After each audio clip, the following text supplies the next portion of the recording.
드디어 그날이 왔습니다. 아이오닉 9 100%로 충전을 하고 난 다음에 이 녀석으로 과연 몇 킬로미터를 갈 수 있을런지. 짠짠. 아, 진짜 궁금한 차량입니다.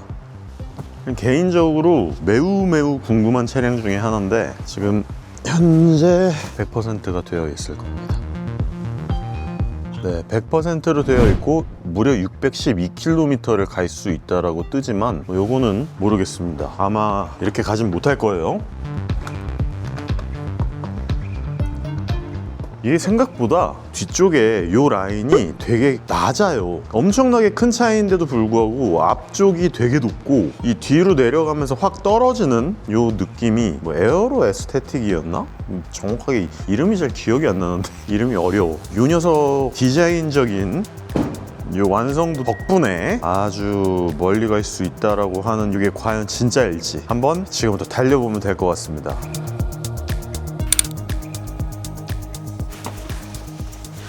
와, 제가 장거리 챌린지를 하기 전에 엄청나게 궁금하다, 막 이런 차가 진짜 많지 않거든요. 정말 아이오닉 9이 제가 봤을 때 올해 최고의 가장 궁금한 차량 중에 하나지 않을까라는 생각이 들고, 드라이브 모드는 에코에다가 놔두고 전비를 막 일부러, 제가 이런 생각도 해봤거든요. 이 녀석 갖다가 진짜 한 70km의 속도로 달리면서 서울 부산을 왕복을 해볼까? 막 이런 생각이 들 정도로 그거는 뭐 아닌 것 같고, 에코로 놔두니까 무려 631km를 갈 수 있다고 나오는데 이거는 아닌 것 같고, 500km만 넘게 가도 굉장히 잘하는 거다라고 말씀을 드리고 싶습니다. 조금 이따가 한번 달려보면서 아이오닉 9에 대한 이런저런 얘기를 한번 나눠보도록 하죠. 어제 아이오닉 9으로 타박을 한번 하고 왔죠. 영상은 모르겠어요. 장거리 챌린지 영상이 먼저 올라갈지 타박 영상이 먼저 올라갈지는 잘 모르겠는데, 차량 자체가 워낙 크고 넓고 여유로워서 타박하기에는 정말 너무 좋더라고요. 그러니까 EV9만큼이나 여유롭고 편안하고 정말 크고, 우리나라에서 차박을 하려고 하는 차량 중에서는 최고지 않을까라는 생각이 듭니다. 보시면 아시겠지만 이 정면 쪽부터 시작해가지고 앞쪽, 양옆에, 뒤에까지 이게 디지털로 디스플레이가 굉장히 많기 때문에 주변에 보여지고 있는 시야도 되게 좋고, 지금은 잠깐 제가 꺼놨지만 맵을 켜놔도 이 오른쪽에 실시간으로 항상 상시로 어라운드 뷰가 펼쳐지기 때문에 이런 부분도 상당히 보기가 좋고요. 참 좋은 차량이에요. 엄청나게 크고 큰 것 때문에 장점도 있고 분명히 단점도 있는 차량일 겁니다. 근데 이제 제가 뭐 요즘 들어서 옛날 SDV 혹은 하드웨어적으로 잘 만든 차량, 이런 부분에 대해서 별개로 놓고 얘기를 해야 되지 않겠는가에 대한 고민을 많이 하다가 결론을 내렸다 그랬지 않습니까? 하드웨어적으로 잘 만든 차량은 하드웨어적으로 쓰기 편하고 차량으로서 잘 타고 돌아다닐 수 있으면 됐다. 그것만으로, 갖추고 있는 것만으로 리뷰를 해도 충분하겠다 싶어요. 너무 미래적으로 앞장서가지고 생각을 한 게 아마도 제 생각에는 너무 고민을 가중시킨 게 아닌가라는 생각이 듭니다. 제가 생각했을 때는 이 정도의 그냥 하드웨어적인 완성도, 이 정도의 인포테인먼트 시스템, 이 정도면 충분하지 않을까라는 생각이 듭니다. 물론 몇 가지 부분에서 아쉬운 부분들이 있겠고, OTA를 통해서 안 되는 몇 가지 부분들이 있어서 그런 부분이 미래의 자동차 산업군적으로 봤을 때 도태되는 부분이 있을 수도 있겠지만, 조금 먼 미래 같다는 생각이 들더라고요. 그러니까 지금 먼 미래라 그래가지고 막 10년, 20년 후가 아닐 것 같기는 한데, 그래도 그때 완전히 시대가 바뀌었을 때 그때 그렇게 얘기를 해도 늦지 않지 않을까라는 생각이 들어서 그냥 이제는 일반적인 차량만으로 리뷰를 하려고 합니다. 말이 좀 길어졌는데, 그렇게 리뷰를 했을 때, 그렇게 기준을 잡았을 때 아이오닉 9이라고 하는 차량은 상당히 잘 만든 차량임에는 확실한 것 같아요. 차량 크기도 좋고 디자인적으로는 호불호가 갈릴 수는 있겠으나 저한테는 엄청나게 호인 차량이고, 차량 자체를 굉장히 잘 만들었고 승차감도 나쁘지 않아요. 막 엄청나게 좋다는 건 아니지만 승차감이 뭐 그렇게 안 좋아라고 얘기할 그럴 정도는 또 아니란 말이죠. 제가 생각했을 때는 상당히 잘 만든 웰메이드 국산 차량. 구독자분 중에 한 분이 이런 표현을 썼던데, 국산 보조 배터리라고. 그래서 제가 아니죠 국산 대용량 보조 배터리죠 라고 말씀을 드려놨는데, 진짜 그 국산 대용량 보조 배터리 플러스 전기 차량으로서의 이 주행 가는 거리, 가용 거리가 얼마나 될런지 한번 테스트를 해보도록 하겠습니다. 아정당이라는 곳에서 제작 지원을 해주셨습니다. 아정당 광고 잠시 보고 오시겠습니다. 여기 모르면 최대 128만원 손해. 아정당은 지원금 설치 당일 즉시 입금, 약정 끝날 때마다 받을 수 있어요. 법이 정해둔 지원금 당연히 챙기셔야죠. 심지어 이제 카드까지 최대 혜택 받고 800종 이상 한 번에 비교돼요. 전국 가입자 수 1위 아정당, 가장 많은 가입 수당으로 최대 현금. 다른 곳보다 혜택이 적다면 차액의 120% 보상, 24시간 무료 상담, 초고속 설치까지, 불만족시 전액 환불하는 보장이서도 있어요. 인터넷 정수기, 휴대폰, 이사 청소, 카드까지 정당하게 받자. 아정당.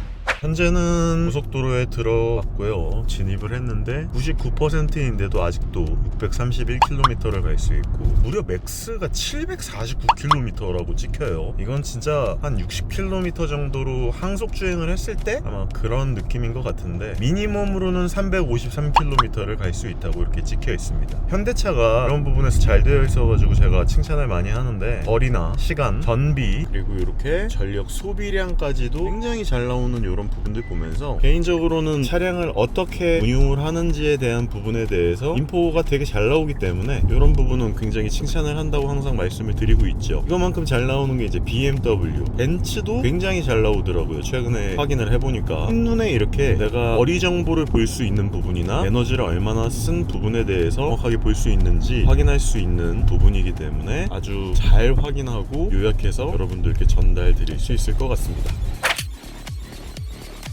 제가 오늘 장거리 챌린지를 하면서 가장 애매했던 부분이 온도였어요. 온도.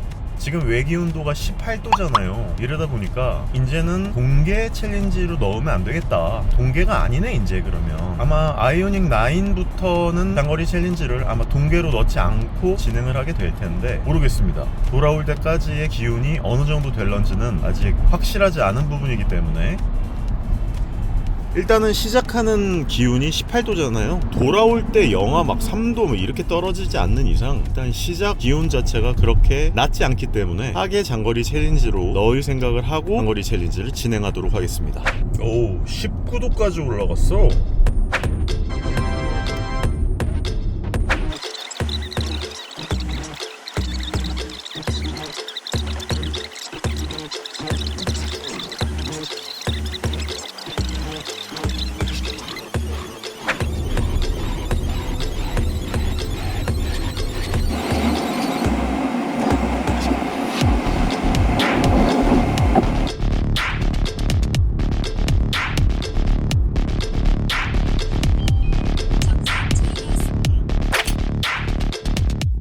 네, 현재 98.5km입니다. 약간 어두워지는 것 같아서 자동으로 헤드라이트를 밝혀놓고 알아서 어댑티브 헤드라이트로 바꿔놨습니다. 이제 좀 MLA가 들어가 있기 때문에 밝아지겠죠? 밖에가 어둡더라고요. 현재 1시간 16분 동안 달렸고, 전비는 킬로와트 시당 5.4km. 그렇게 뭐 썩 전비가 좋거나 뭐 그렇지는 않습니다. 그렇다고 해서 또 이 정도 덩치인데 나쁜 것도 아니고요, 좋은 것도 아니고, 좋지도 나쁘지도 않은데 현재 아직도 영상 18도란 말이에요. 그러니까 이 정도의 온도에서 엄청나게 좋은 전비는 아니라는 거죠. 그래도 EV9보다는 좀 좋네요. 현재 배터리는 84%가 남아있고요. 앞으로도 갈 수 있는 주행 가능 거리는 531km라고 나와 있습니다. 자, 그러면은 이렇게 쭉 직진을 해서 군산 톨게이트로 계속 갈 건데, 상태는 굉장히 좋습니다. 춥지도 않고요. 외기 온도가 아무리 18도래도 달리다 보면은 좀 바닥면은 춥네요. 그래서 21도에 맞춰놓고 바람 세기는 하나로 놔두고 이렇게 달려나가고 있습니다. 자, 그러면은 쭉 달려서 군산 톨게이트까지 갈지, 아니면은 군산 톨게이트에서 조금 내려가가지고 다시 올라올지는 좀 그때 봐서 해봐야 될 것 같습니다.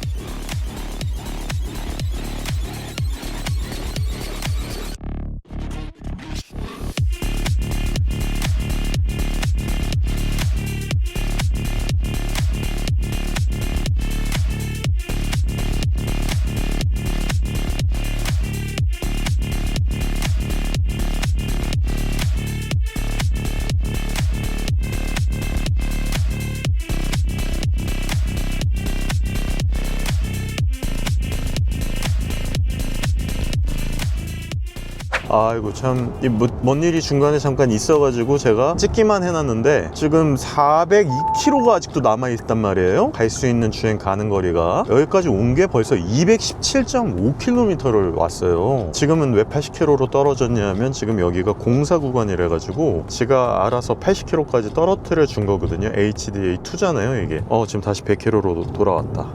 그래서 이렇게 달리고 있는 도중인데 218km를 2시간 반 동안 왔으니까 거의 뭐 계속 100km의 속도로 돌아다녔다고 해도 과언은 아니고, 인제야 400km 갈 수 있다고 남은 가용거리가 나오네요. 그리고 배터리가 아직도 64%나 남아 있습니다. 원래는 군산 톨게이트, 아까 제가 이렇게 영상으로 찍어 놓은 것처럼 저쪽으로 빠져나갔어야 되는 건데, 아니 이거 배터리가 너무 많이 남은 거예요. 약간 기시감이 드는 거죠. 기시감이 어디서 들었냐면, 옛날에 일렉트리파이드 G80 있죠, 그거 타고 돌아다니면서 와 이거 뭐야 왜 이렇게 멀리 가? 막 이랬단 말이죠. 그때 느낌입니다. 아이오닉 9은 제가 조금 무리를 해서라도 북광주, 얼마 전에 왜 제가 폴스타4로 갔던 그곳까지 한번 내려갔다가 다시 올라오는, 조금 무리를 해서라도 그렇게 다녀와 보도록 하겠습니다.